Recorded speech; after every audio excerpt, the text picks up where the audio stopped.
Per le imprese maxi frode in Europa, scoperta dalla Guardia di Finanza di Venezia, 22 arrestati, 6 di questi veneti, sequestri per 600 milioni di euro. Mega rissa tra stranieri in una via del centro di Mestre, forse una spedizione punitiva per un debito non pagato, lo scontro ripreso dai residenti, paura per i commercianti. Una motovedetta della Guardia Costiera libica ha sparato contro la Mare Ionio mentre stava soccorrendo un'imbarcazione in pericolo. L'appello della ONG, il governo italiano li fermi. La strage del bus di Mestre sale a 22, il bilancio delle vittime. Questa mattina a Padova è morta una 52enne turista spagnola ricoverata dal 3 ottobre. Chioggia, a 24 ore dall'addio alla famiglia Boscolo Scarmanati, ha salutato per l'ultima volta Daniele Tenchella, il trentenne morto in un tragico incidente la notte di Pasqua. In Veneto si salirà e scenderà dai treni regionali grazie all'intelligenza artificiale. Nasce Tap and Tap, la nuova modalità di acquisto dei biglietti di Trenitalia, sperimentazione subito sulla linea Venezia-Verona. A 3 settimane dalla visita di Papa Francesco, il presidente della Conferenza Episcopale Italiana, il cardinale Zuppi, concede una lunga intervista esclusiva alla nostra emittente. Buonasera, ben ritrovati, edizione di Venezia dei telegiornali di Antenna 3. E dunque lo avete sentito, dal PNRR ai crediti per le imprese, maxi frode in Europa scoperta dalla Guardia di Finanza, ci sono stati una raffica di arresti e sequestri. 24 misure cautelari, di cui 8 in carcere, 14 ai domiciliari, 2 interdittive a svolgere attività professionale e commerciale. Un sequestro preventivo di 600 milioni di euro. È l'esito dell'indagine avviata a ottobre 2022 che ha permesso alla Guardia di Finanza di Venezia di smantellare una maxi frode europea sui fondi PNRR partendo da uno screening locale. Dovendo come missione istituzionale andare a vigilare su come venivano spese queste importanti risorse per il Paese, le attività che erano già state messe a terra, cioè già finanziate, erano dei progetti di finanziamenti, dei crediti per le imprese, in particolare piccole e medie imprese. Ci siamo accorti, appunto come faceva cenno il comandante, di questa ricorrenza. Alla fine sono emersi, incrociando le banche dati, 2 società che avevano bilanci floridi a fronte di dichiarazioni fiscali non presentate e a fronte soprattutto di fatture mai emesse. In Italia oltre 150 finanzieri hanno eseguito perquisizioni in 8 regioni, tra cui Veneto e Friuli Venezia Giulia. Qui 3 agli arresti domiciliari, 1 già li scontava per altre questioni. Nella nostra regione invece 7 gli arresti, 1 a Belluno, 1 a Treviso, 4 Verona, di cui 2 i capi arrestati a Bratislava, 1 ai domiciliari, 1 in carcere, 1 di Rovigo arrestato a Brescia, interdittiva per un commercialista di Jesolo. Sono accusati di vari reati, frode fiscale, riciclaggio, bancarotta, veri e propri imprenditori della frode. Imprenditori non nel senso classico, perché non c'è nessuna impresa sottostante, ma persone diciamo strutturate in maniera sistematica, per quello che abbiamo visto fino ad ora, a ottenere finanziamenti pubblici. I soldi ricavati finivano in gran parte all'estero in acquisto di immobili, automobili, gioielli, orologi, criptovalute e viaggi. Una rete internazionale di prestanome e aziende fittizie, 74 quelle in provincia di Venezia, cui si è arrivati anche grazie a un lavoro di sinergia con Apple, la Procura europea, insieme a forze di polizia slovacche, rumene e austriache. È importante perché evidenzia il ruolo importante della Procura europea, che è un organismo giudiziario di recente costituzione, nasce e opera da giugno 2021, si occupa di tutelare gli interessi economico-finanziari dell'intera Unione Europea. Al suo mandato proprio nella protezione degli interessi finanziari dell'Unione Europea, cioè nel verificare che il bilancio dell'Unione Europea riceva correttamente le entrate che deve ricevere e che i soldi che l'Unione Europea distribuisce siano spesi correttamente. Quindi le indagini di Apple sono focalizzate specificamente su questi aspetti e in Italia ovviamente un partner privilegiato delle indagini di Apple è la Guardia di Finanza, che è un tipo di polizia finanziaria direi unica in Europa e che insomma posso dire tutta l'Europa ammira e ci invidia. Guardia di Finanza che ha sottolineato come il gruppo sia stato abile nel servirsi di sistemi tecnologici avanzati. Ci sono alcuni soggetti di questo presunto sodalizio che evidenziano una particolare propensione e chiamiamoli skill nel settore informatico-tecnologico. Le operazioni sono state effettuate con il supporto del Servizio Centrale Investigazione Criminalità Organizzata e del Nucleo Speciale Tutela Privacy e Frodi Tecnologiche. Il gruppo, ha fatto notare la Guardia di Finanza, si serviva di sistemi di tecnologia avanzata, tra cui software di intelligenza artificiale per falsificare i documenti delle pratiche, riuscendo a bucare i sistemi di controllo automatizzato. Inoltre, una parte del riciclaggio sarebbe stato realizzato convertendo il denaro in criptovalute tramite apposite piattaforme di exchange. L'intelligenza artificiale è stata utilizzata per poter analizzare diverse tipologie di informazioni che ci derivano dal nostro vasto patrimonio informativo, in particolare anche attraverso uno strumento di cui si avvale la Guardia di Finanza, in particolare la dorsale informatica, che mette in connessione tutta una serie di banche dati e che costituisce il nostro punto unico di accesso proprio per elaborare, per matchare l'enorme patrimonio informativo, e questo ci consente di avere quella spinta investigativa aggiuntiva proprio per isolare tutte quelle, in maniera chirurgica, tutte quelle posizioni a rischio.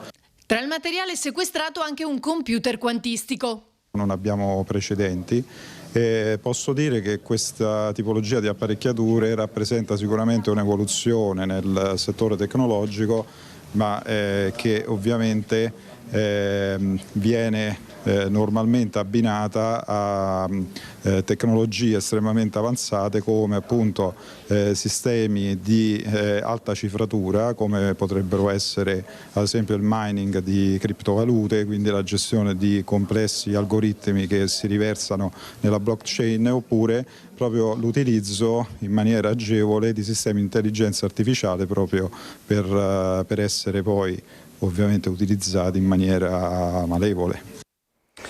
Ancora cronaca, paura di nuovo a Mestre, lunedì e martedì notte spedizioni punitive e pestaggi a doppia ripresa, commercianti e residenti terrorizzati.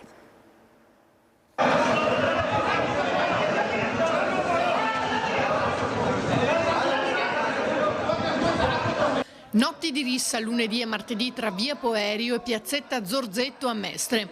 Centinaia di giovani bengalesi si sono scontrati seminando il terrore tra commercianti e residenti della zona, molti dei quali hanno filmato la scena dalle finestre di casa.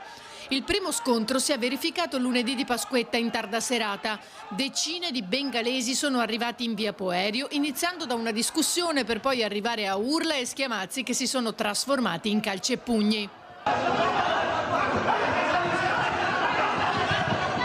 Sul posto, chiamati dai residenti, sono giunti poco dopo i carabinieri, che hanno iniziato a esaminare le immagini delle telecamere di videosorveglianza della zona. Alcuni ragazzi sono già stati identificati e saranno segnalati all'autorità giudiziaria, altri ancora no, ma hanno le ore contate. Non finisce qui, perché la sera seguente, sempre nella stessa zona, decine di ragazzi si sono precipitati in centro dopo una festa nella moschea di via Torino, e a farne le spese questa volta sarebbero stati 2 anziani bengalesi picchiati. I giovani si sono poi spostati nella zona del bar Zax, dove è continuata la rissa. Terrorizzati, i commercianti hanno chiamato la polizia, ma quando gli agenti sono giunti sul posto i ragazzi si erano già dileguati.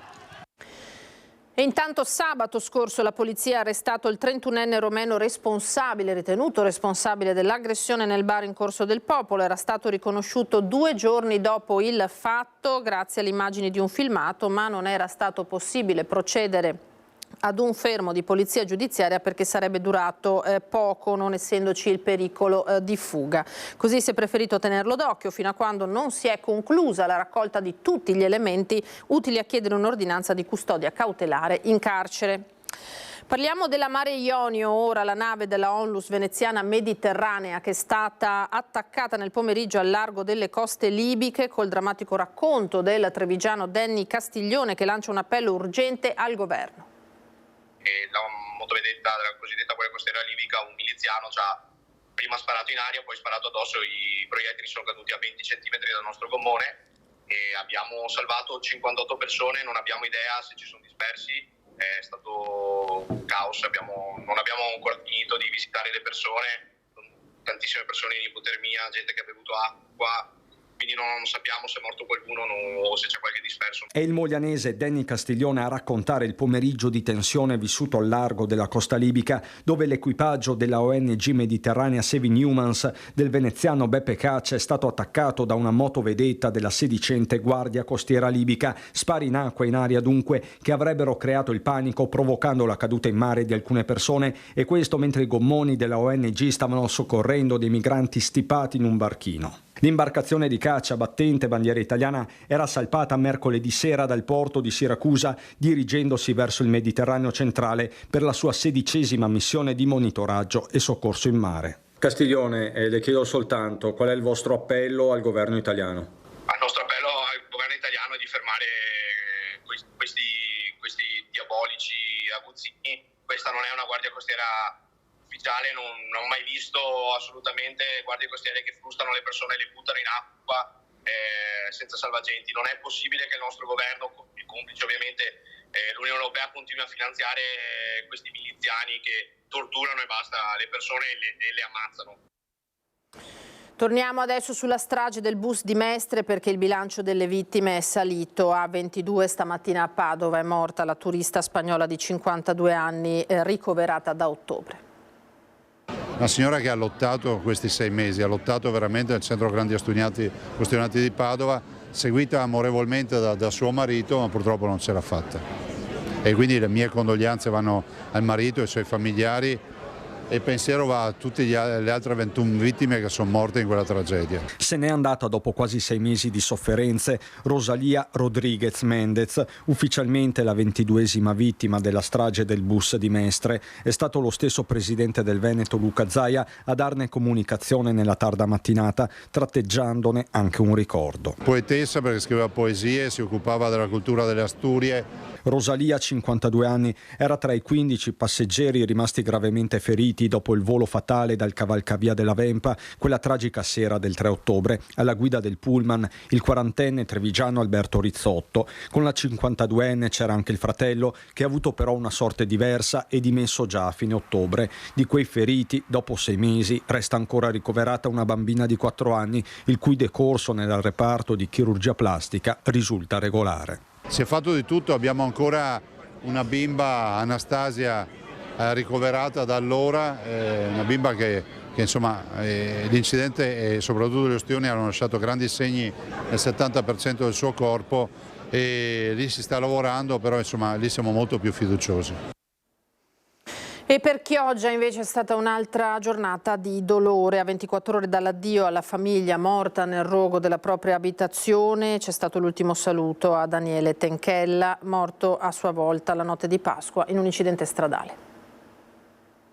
Era la gioia in persona, certo, con i suoi difetti, con i suoi limiti, ma trasmetteva gioia, una gioia contagiosa. Una vita fatta di tante passioni, la musica e i motori, un lavoro nuovo nel settore ortofrutticolo e una stagione estiva alle porte. Per lui, giovane uomo di mare, nato e cresciuto nell'attività di famiglia, il ristorante adriatico all'interno del camping di Sottomarina, l'intera comunità clodiense e non solo ha voluto esserci nel giorno dell'addio a Daniele Tenchella, 30 anni, morto nella notte di Pasqua a pochi chilometri da casa. Stava rientrando da Cavarzere Daniele quando la sua Audi sulla provinciale 4 ha imboccato una traiettoria fatale, prima oltrepassando il guardrail, poi immergendosi con la parte anteriore nel canale. Con lui c'era anche un'amica, estratta dall'abitacolo da un vigile del fuoco fuori servizio, Terry Costa, residente in zona, che non ha esitato a buttarsi in acqua. Per il trentenne non c'è stato invece nulla da fare. Nella chiesa parrocchiale di San Martino il parroco legge tanti messaggi arrivati anche via social da parte di semplici turisti. Quando arrivavamo in campeggio per le nostre vacanze, il primo grande e accogliente sorriso era sempre il tuo, Daniele. e ci sentivamo subito a casa. Soltanto 24 ore prima Chioggia aveva salutato per l'ultima volta la famiglia Boscolo Scarmanati, morta nel rogo della sua abitazione. Per la comunità un altro giorno di dolore, con l'abbraccio collettivo a mamma Jenny, papà Roberto e alla sorella Alessandra. Non è un addio, ha detto il parroco, rivolto a Daniele. Arrivederci in cielo, nell'attesa di riabbracciarti. Ora crescerà la tua passione.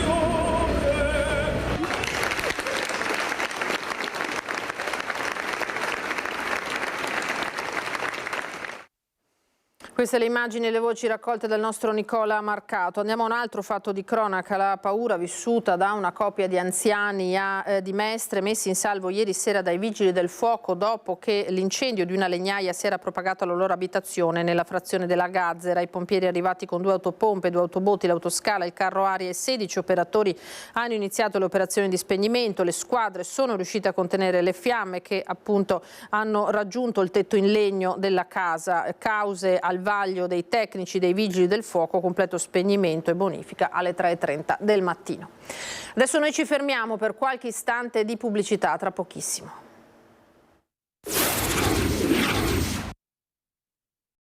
Di nuovo in diretta con l'edizione di Venezia dei nostri telegiornali, ripartiamo dalle novità per chi viaggia in treno che riguardano i biglietti. Sentiamo.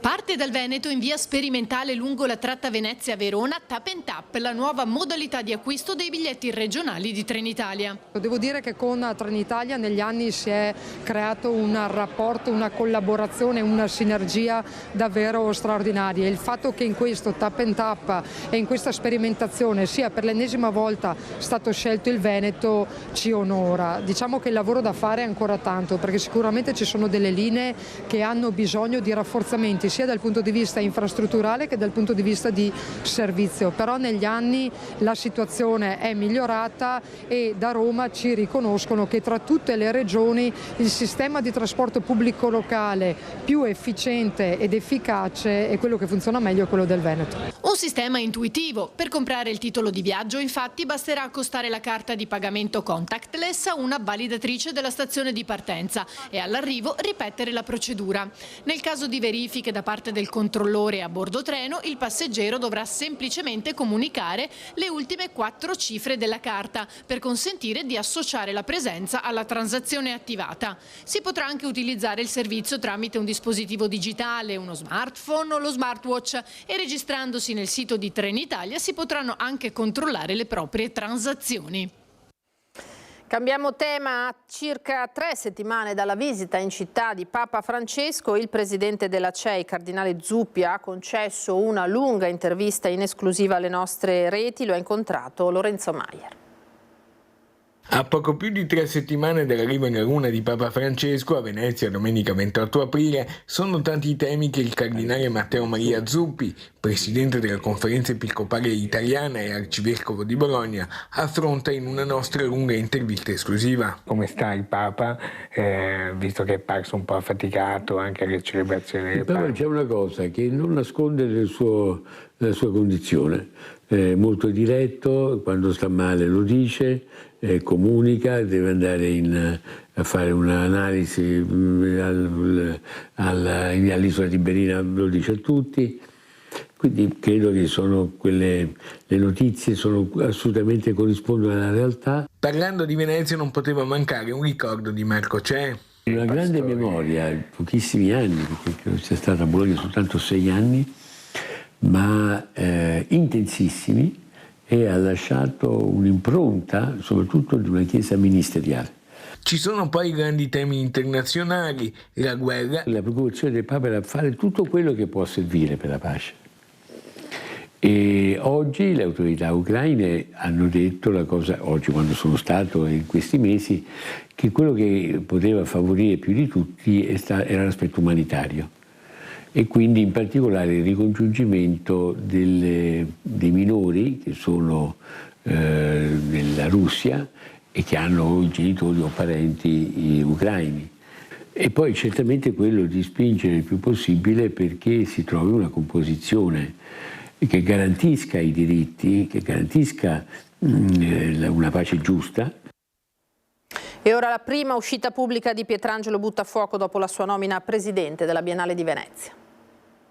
È un discorso di alto profilo, il primo di Pietrangelo Buttafuoco, nuovo presidente della Biennale di Venezia, tenuto a Ca' Giustiniani in occasione della presentazione dei prossimi festival di danza, musica e teatro. Questa è una casa che ancora una volta rinnova il suo patto con la bellezza, rinnova il suo patto con la libertà, rinnova il suo patto di fabbricare ponti attraverso i quali i popoli, da tutte le distanze, ritrovano quel senso che ai noi, avrei voluto dire ahimè, ma ci riguarda tutti, è stato dimenticato perfino nelle Olimpiadi, per cui nessuna chiusura.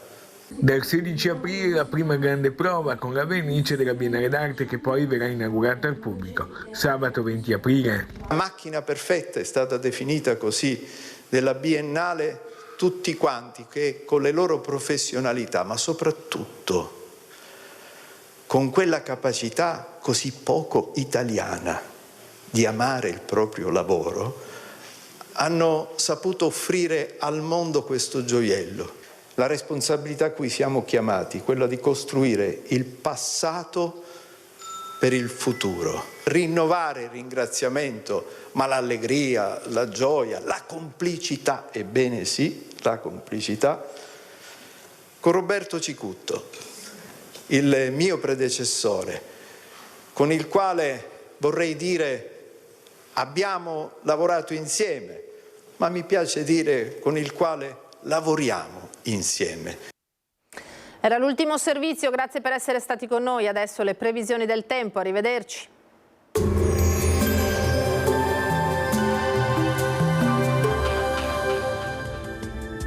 Bentrovati al meteo. Rinforzo e consolidamento del promontorio di alta pressione, bel tempo dunque e clima mite e gradevole. Il dettaglio di venerdì 5 aprile. Sul Veneto tanto sole, cielo in prevalenza poco nuvoloso, non si verificheranno precipitazioni. Sulla pianura e nelle valli prealpine al mattino saranno possibili nebbie locali.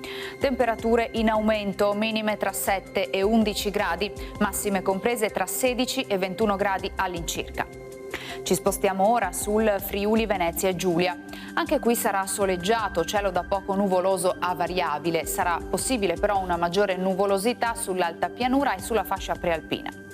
Temperature minime sui 6-12 gradi, massime intorno ai 16-18 gradi. Infine diamo uno sguardo al Trentino Alto Adige, dove il contesto sarà del tutto simile, dunque ampio soleggiamento, salvo la presenza di locali nubi basse al mattino.